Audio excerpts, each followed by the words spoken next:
এই যে কোথায় যাচ্ছ? এই সামারে মেকআপগুলোই হচ্ছে, লং লাস্টিং হচ্ছে না মেকআপ। তো চলে এসো এখানটাতে, আর এর সাথে সুন্দর মেকআপের টিউটোরিয়ালটাও দেখতে থাকো।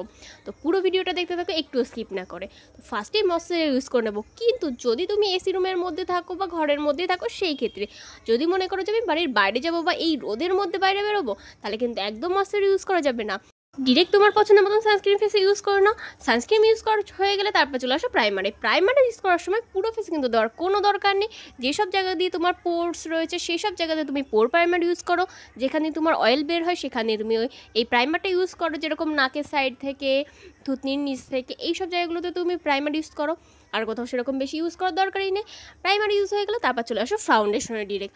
ফাউন্ডেশন এমন একটা ফাউন্ডেশন না যেটা খুবই একদম লিকুইড ফর্মে হয় আর খুবই হচ্ছে কি লাইট ফর্মে হয়। যত মেকআপ আমাদের সামারে লাইট হবে ততই লং লাস্টিং হবে, ততই গ্লোয়িং হবে। তাহলে কিন্তু ওই যে বন্যার মতন ভেসে চলে যাবে, কেকি হয়ে যাবে, এইসব হবে। তো ফাউন্ডেশন নেব, এখানটায় কিন্তু আমি ডিরেক্ট ফেসের মধ্যে অ্যাপ্লিকেশন করব না। হয় তুমি ব্রাশের মাধ্যমে খুব কম পরিমাণে ইউজ করো, না হলে যে পাফটা হয় সেই পাফটা ড্যাব ড্যাব করে তুমি ফেসের মধ্যে ফাউন্ডেশনটা ইউজ করো, খুবই কম পরিমাণে ইউজ করো। ফাউন্ডেশন হয়ে গেলে এবার চলে আসো পাউডারে। পাউডার দেওয়ার সময় কিন্তু ভরে ভরে পাউডার দিতে হবে, এক্ষেত্রে কিন্তু কোনো কিপটেমি করলে হবে না, কারণ কি সামারে পাউডারটাই হচ্ছে কি মেন।